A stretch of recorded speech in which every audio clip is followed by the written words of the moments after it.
disappointed in the loss, but certainly, you know, the last 10, 11 minutes, a lot of, you know, good things happened by some young players that is hopefully something that we can build on going into the next game.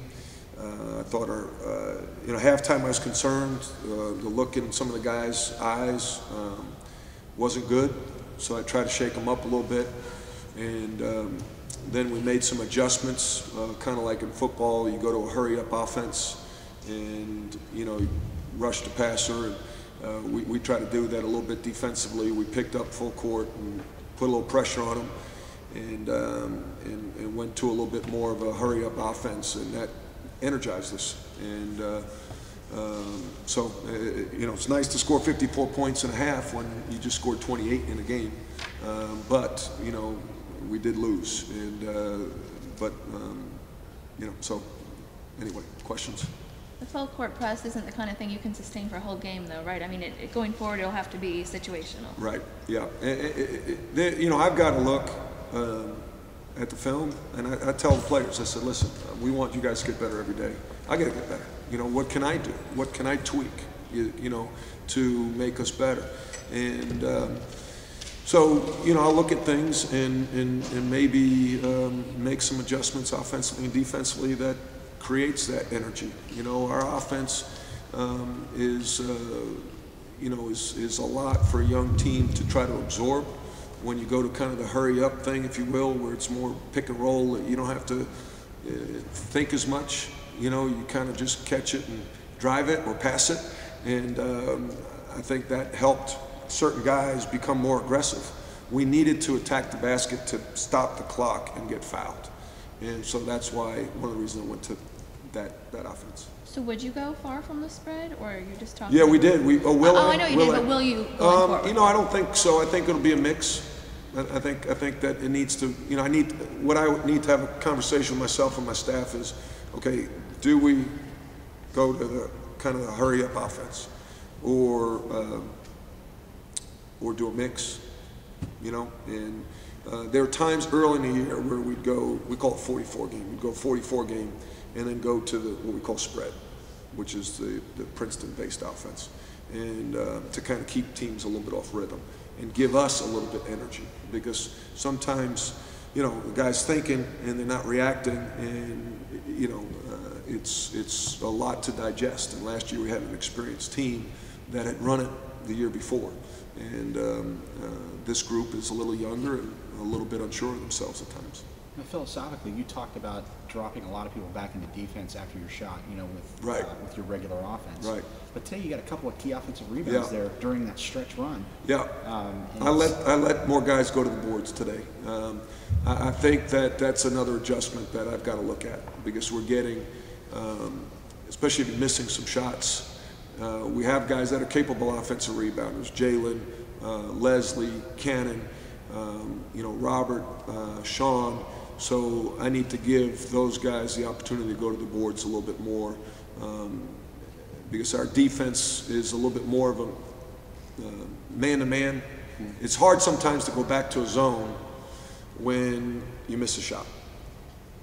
But if you're going back man-to-man, it's a little easier on a missed shot. So in the second half, I allowed some guys to go to the offensive board. So those are the kind of adjustments that, you know, I've got to have that conversation with myself tonight and tomorrow and the staff, and see what we can tweak that will hopefully get us going.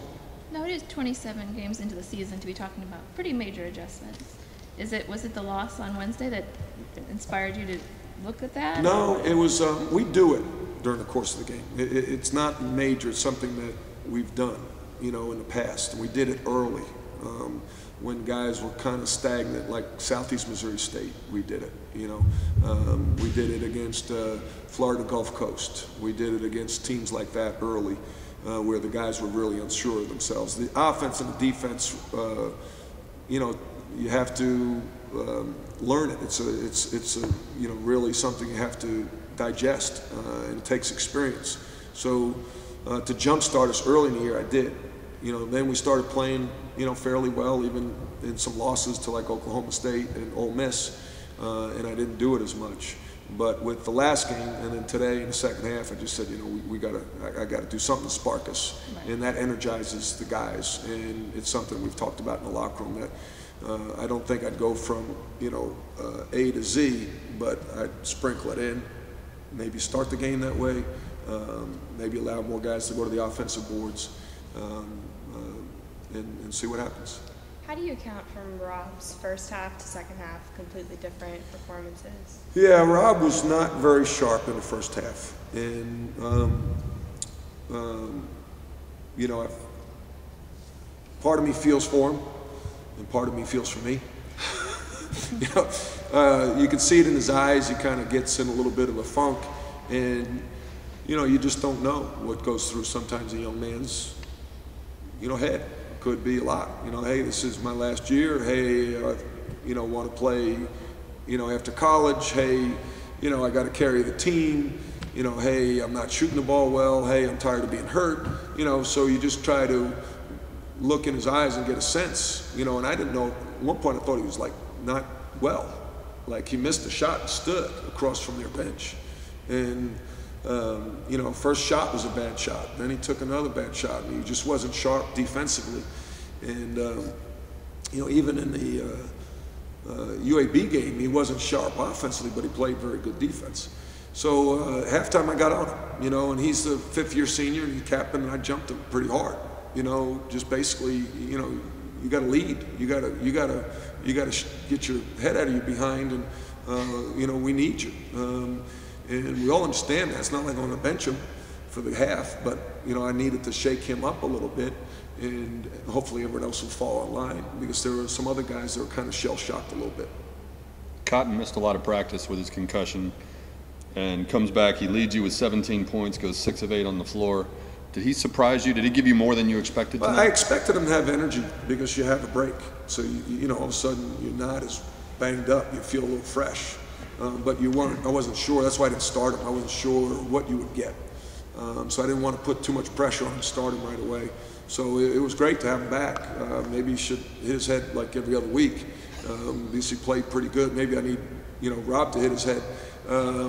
But you know, Rob hadn't practiced in 3 weeks, 2 weeks. I mean, you see the injury report. 2 weeks at least. Friday was the first time in about 2 weeks, 2.5 weeks, he's practiced. And so, you know, he's gained some weight. His timing's been off. You know, all that factors in. So that's frustrating for him. It's frustrating for the staff to, you know, have him out of practice like that. Jalen Jones also goes 6 for 8 and seemed to play with, I don't know if it was more of a mean streak or aggressiveness. Can you talk a little about just his growth and development into more of a veteran player? Yeah, well, he's not a veteran yet, but he's certainly maturing, and I think that you know, as back when we played Colorado State, you know, he has more discipline to his game, more maturity to his game, and he certainly has the talent, you know, and but talent without discipline is a waste. So he needs the discipline, and he's gaining that, and I think he appreciates that. I think he understands that, and I think that he's embracing that. He's gone from a guy who wasn't, you know, embracing coaching to a guy who is embraced coaching, and it's neat to see his growth. It's neat to see, you know, Cannon's played a little bit more. Leslie made some, you know, key plays. You know, Ryan did a lot of good things out there, but then, you know, then they'll foul. You know, you're in good position and he fouls, and they don't think they foul, and they foul. You know, Cannon fouled. You know, got him in a double team, and that's the experience factor. But I'm proud of the way they responded in the second half, and hopefully we'll you know, play better on Wednesday.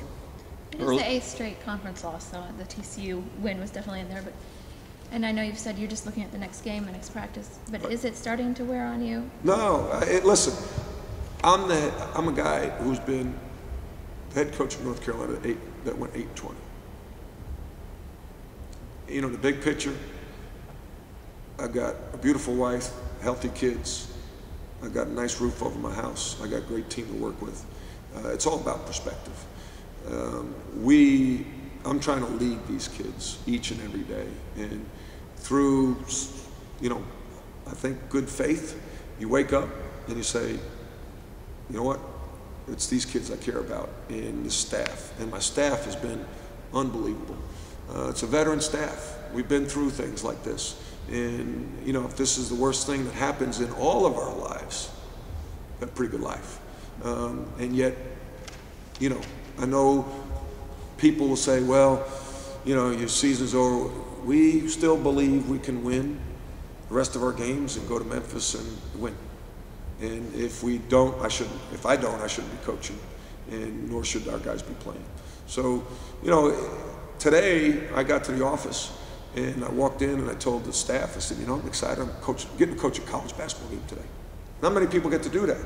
And they said the same thing. We say the same thing. So, our energy in this facility has been nothing but positive. And that's the way it's got to be.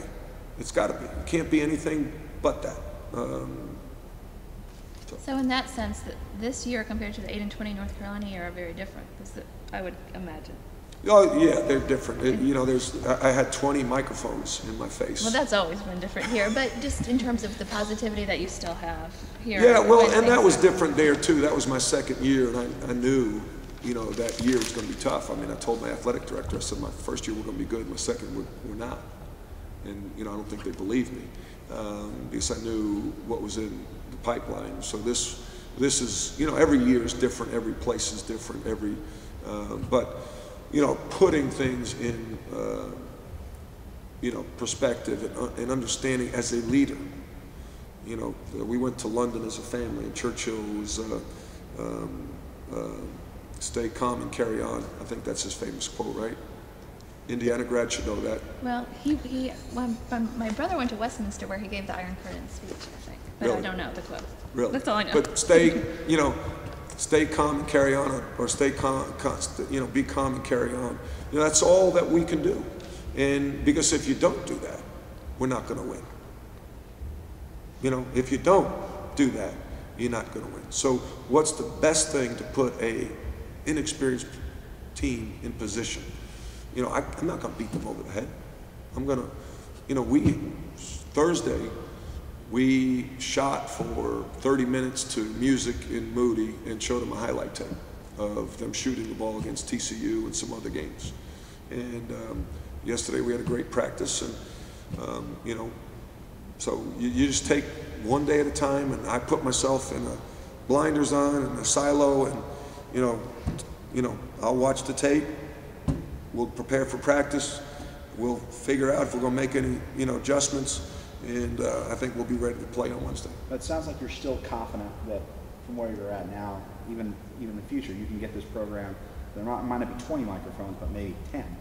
Oh yeah. That's the goal. Oh, the goal is to have 20 microphones. Yeah. But it's one day at a time. It's one day at a time, and that's the way I got to lead these guys and be firm but positive. Last year's team, I'd manage it a little differently because they had 6 seniors. Each season, you got to give the team what it needs, and sometimes this team needs a little love. So, there you go. Stay calm and carry on. Check that quote for me. I will definitely. Okay. I'll text you. All right.